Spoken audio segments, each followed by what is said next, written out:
श्रीराम समर्थ गोपाल कृष्ण भगवान की जय। महाराज म्हणतात, ज्ञान म्हणजे फक्त भगवंताचं ज्ञान, परमात्म्याचं ज्ञान. अचेतन जे असतं त्याचं ज्ञान म्हणजे विज्ञान, आणि जीवनाचं ज्ञान म्हणजे जीवशास्त्र, मानसशास्त्र वगैरे वगैरे. हे त्यांना अपेक्षित नाही आहे. त्यांना फक्त भगवंताचंच ज्ञान पाहिजे, आणि ते ज्ञान ज्याच्याजवळ नाही तो जिवंत असूनही मेल्यासारखाच आहे, प्रेतवत आहे असं ते म्हणतात. जे ज्ञान कधीच बदलत नाही, जे व्यापक असतं आणि जे सर्वांना साध्य असतं, तेच खरं ज्ञान, आणि ते म्हणजे भगवंताचं ज्ञान. इथे एक गोष्ट सगळ्यांनी लक्षात घ्या. सर्वांना साध्य आहे असं त्यांनी म्हटलेलं आहे, म्हणजे तुम्हा आम्हाला देखील हे आत्मज्ञान प्राप्त करून घेणं शक्य आहे. फक्त त्या दृष्टीने, त्या दिशेने आपले प्रयत्न व्हायला हवेत. आपल्याला योग्य गुरु भेटायला हवा, त्याची कृपा व्हायला हवी, त्याची सेवा आपल्या हातून घडायला हवी, तर मग आपल्याला आत्मज्ञान मिळू शकतं. एखाद्या माणसाचं जरी कुठल्याही गोष्टीवर प्रेम नसलं किंवा त्याला काहीही जरी आवडत नसलं, तरी त्याचं स्वतःवर प्रेम असतं आणि स्वतःचा देह त्याला आवडतच असतो. मी माणूस म्हणून जिवंत आहे, माझं अस्तित्व आहे, यावर मात्र तो प्रेम करत असतो. आपण माणूस आहोत यामध्येच सगळं आलं. पण खरंच आपण माणसं आहोत का, हा विचार करा. कारण देह फक्त माणसाचा आहे, परंतु आपलं वागणं, बोलणं, आचरण, आचार, विचार हे सगळे पशुतुल्य आहेत, पशुवत आहेत. आपण म्हणायला माणसं आहोत, पण आपलं वागणं जनावरांपेक्षाही घातक आहे, वाईट आहे. आपल्याला भगवंताचं ज्ञान प्राप्त करून घ्यायचं आहे, भगवंतावर प्रेम करायचं आहे, भगवंतावर भक्ती करायची आहे. त्याच्यासाठी आपल्याला हा मानवी देह दिलेला आहे. परंतु आपण या मानवी देहाचा वापर या गोष्टीसाठी खरंच करतो आहोत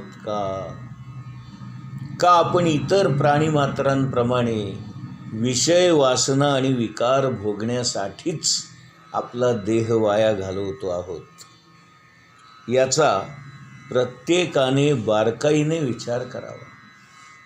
आपला हा मनुष्य देह आपण भगवंताच्या प्राप्तीसाठी वापरतो की नाही?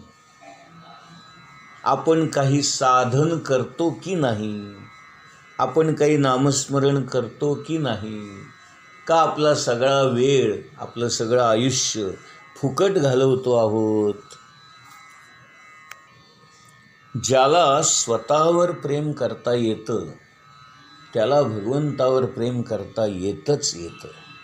आणि एकदा का भगवंतावर प्रेम करता आलं की आपल्याला सगळ्याच माणसांवर प्रेम करता येतच येतं. आणि ही जी मानवता आहे, हा जो माणूसपणा आहे, हे जे माणुसकीचं वागणं आहे, ते ज्ञानेश्वर महाराजांना अपेक्षित आहे. स्वतः ज्ञानेश्वर महाराजच म्हणतात की हे विश्वची माझे घर. अशी आपल्या मनाची विशालता, बुद्धीची विशालता, दृष्टीची विशालता त्यांना अपेक्षित आहे. जर आपल्या हृदयामध्ये असणारा ईश्वर इतका व्यापक होऊ शकतो, तर मग आपण इतरांच्या हृदयामध्ये असणाऱ्या ईश्वराला का बरे हाक नाही मारू शकणार, का बरे साद नाही घालू शकणार, का बरे त्याचं दर्शन नाही घेऊ शकणार. आणि म्हणून इथे ज्ञानेश्वर महाराज सांगतायत की आपण आपल्या या मनुष्यपणाचं, मनुष्य जीवनाचं, मानवी देहाचं सार्थक करून घ्यावं आणि याच जन्मी भगवंताची प्राप्ती व्हावी यासाठी अगदी तळमळीने मनापासून प्रयत्न करावा. तुकाराम महाराज आपल्या एका अभंगामध्ये म्हणतायत, तरीच जन्मा यावे दास विठ्ठलाचे व्हावे.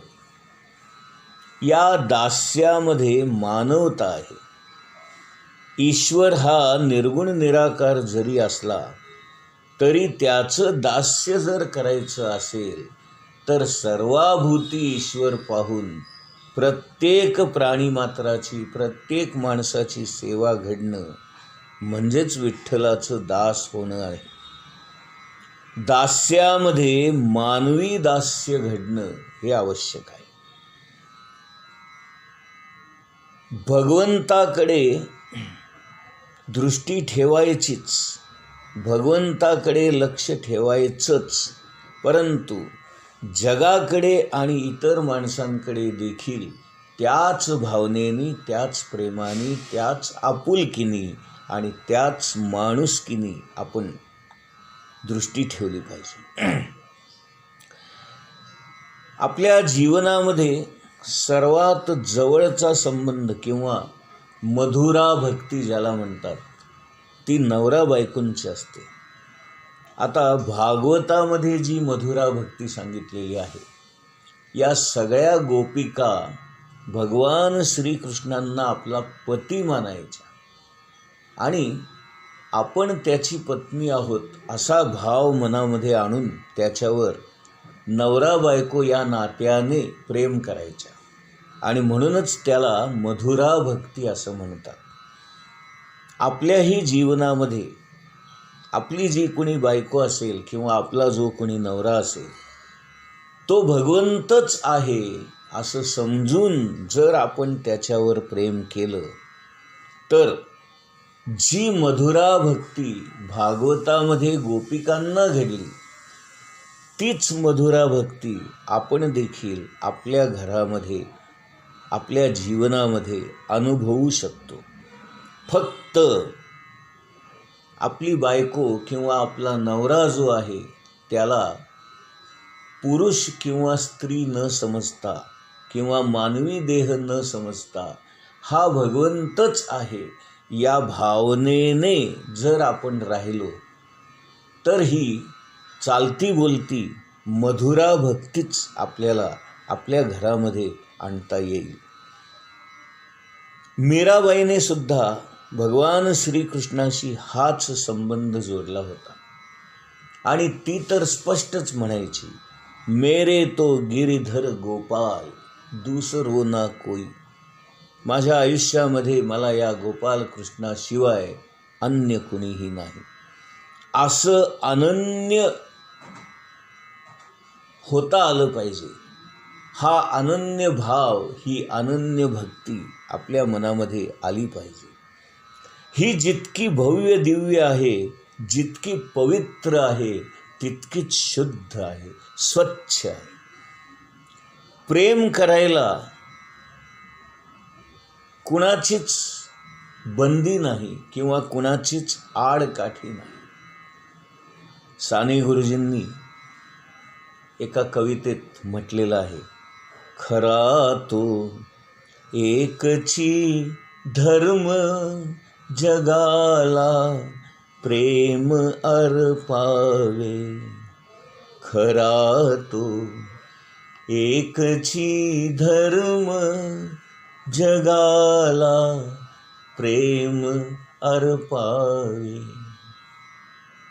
आपण कुणावरही प्रेम करू शकतो, पण ते प्रेम खरं असलं पाहिजे, मनापासून असलं पाहिजे, भक्तिभावाचं असलं पाहिजे, आपुलकीचं असलं पाहिजे, निस्वार्थी असलं पाहिजे आणि समोरच्याचं हित कल्याण साधणारं असलं पाहिजे. असं प्रेम जर आपल्या मनामध्ये असेल तर आपण कुणावरही प्रेम करू शकतो. फक्त त्याच्यामध्ये कुठल्याही प्रकारच्या हिडीस वासना नसाव्या, शारीरिक आकर्षण नसावं किंवा समोरची व्यक्ती सुंदर आहे म्हणून मी तिच्या मागे लागलोय असल्या घाणेरड्या वृत्तीने आपण एक देहाची वासना ठेवून किंवा देहाचं आकर्षण ठेवून ज्याला आपण प्रेम म्हणतो ते प्रेम नसून ती वासना असते, ते शारीरिक आकर्षण असते. जिथे मधुरा भक्ती असते, जिथं खरं प्रेम असतं, इथं या वासना नसतात, इथे हे देहाबद्दलचं आकर्षण नसतं, तर असतो खरा भक्तिभाव, खरं प्रेम, खरी आपुलकी, निस्वार्थीपणा, त्याग आणि समोरच्याचं कल्याण व्हावं, त्याचं भलं व्हावं, हाच दृष्टिकोन महत्त्वाचा असतो. असं जर भव्य दिव्य प्रेम आपल्याला करता आलं तर त्याच्यासारखं जगणं दुसरं नाही. मी या बाबतीत स्वतःला फार भाग्यवान समजतो की मला अशा प्रकारे प्रेम करायची संधी अनेक वेळा उपलब्ध झालेली आहे. माझ्या आयुष्यामध्ये अगदी लहान मुलांपासून ते म्हाताऱ्यांपर्यंत सर्व वयाचे स्त्री आणि पुरुष अनेक हजारो माझ्या संबंधात आहेत. आणि या निमित्ताने मी तुम्हाला हे सांगू इच्छितो, कुठलीही स्त्री, कुठलीही मुलगी, कुठलीही बालिका ही माझ्याबरोबर अत्यंत सुरक्षित असते, अत्यंत सेफ असते आणि अत्यंत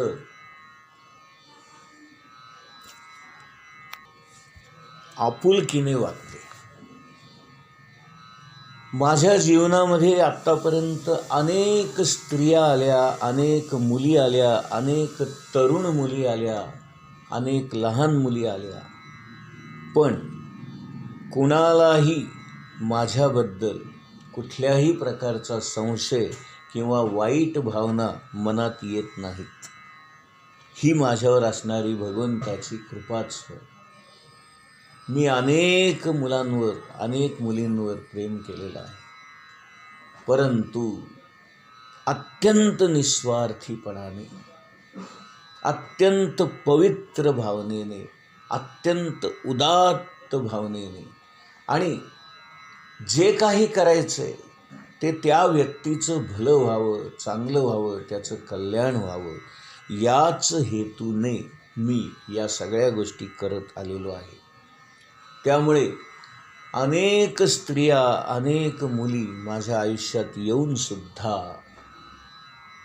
मला कुठल्याही प्रकारची आसक्ती निर्माण झाली नाही, कुठल्याही प्रकारचा मोह निर्माण झाला नाही, कुठल्याही प्रकारची घाणेरडी भावना माझ्या मनात आली नाही, कुठल्याही प्रकारच्या विषय वासनांमध्ये मी अडकलो नाही. ही माझ्यावर असणारी भगवंताची कृपाच आहे. आणि यालाच मधुरा भक्ती असं म्हणतात. आणि या मधुरा भक्तीमुळे माझ्या आयुष्यात अनेक माणसं आली, अनेक स्त्रिया आल्या, अनेक मुली आल्या. आणि आणखीन एक वैशिष्ट्य मुद्दाम मी सांगू इच्छितो, जो कोणी माझ्या आयुष्यात येतो तो कायमचा माझा होऊन जातो. हा माझा आजवरचा अनुभव आहे. जे कोणी माझ्या आयुष्यात येतं, मग ते तरुण असोत, म्हातारे असोत, मुलगा असो, मुलगी असो, स्त्री असो, पुरुष असो, आजी असो, आजोबा असोत, लहान बालिका असो, बालक असोत, त्यांना माझा सहवास हवासा वाटतो आणि माझ्याकडे आलेली माणसं कायमची माझी होऊन जातात. आमच्या घराचं एक वैशिष्ट्य, आमच्या घरी येणारी प्रत्येक व्यक्ती आमच्या घरातून जाताना डोळ्यात पाणी आणून जाते. आम्हाला सोडून जाताना त्यांना खूप वाईट वाटतं. अजून काही दिवस राहावं, अजून काही काळ थांबावं असं त्यांना वाटत असतं. परंतु जावं तर लागतंच. प्रत्येकाला आपापलं आयुष्य आहे, प्रत्येकाला आपापलं जीवन आहे. त्यामुळे येणं जाणं असणारच. परंतु जाताना मात्र त्यांच्या डोळ्यात अश्रू येतात. लहान मुलं तर मला इतकी चिकटून बसतात की त्यांची आई असो, वडील असो, कुणी अजून जवळचं असो, त्यांनी कितीही घ्यायचा प्रयत्न केला तरी ते माझ्याकडून जात नाहीत. टाहो फोडून रडतात. अगदी आजी आजोबा जरी असले तरी त्यांच्याही डोळ्यात अश्रू येतात की आम्ही आता तुमच्या घरून चाललो आहोत, परंतु आम्हाला खूप वाईट वाटतंय, जाऊच नये असं वाटतंय, इथंच राहावं असं वाटतंय. अशी प्रत्येकाचीच भावना असते. ही माझ्यावर असणारी गुरुकृपा आहे, भगवंताची कृपा आहे. हे मी का सांगतोय तर हे सगळे माझे घडलेले आलेले अनुभव मी तुम्हाला सांगतो. यामध्ये माझा मोठेपणा सांगण्याचा किंवा मी कसा चांगला आहे, मी कसा प्रेम करतो हे दाखवण्याचा मुळीच हेतू नाही. विषय निघाला आहे मधुरा भक्तीचा आणि मधुरा भक्ती आपण आपल्या जीवनामध्ये कशी आणू शकतो याचं उदाहरण समजावं म्हणून मी या सगळ्या गोष्टी बोललो. कुठेही माझा स्वार्थ नाही किंवा माझ्या प्रसिद्धीची इच्छा नाही. गोपाल कृष्ण भगवान की जय.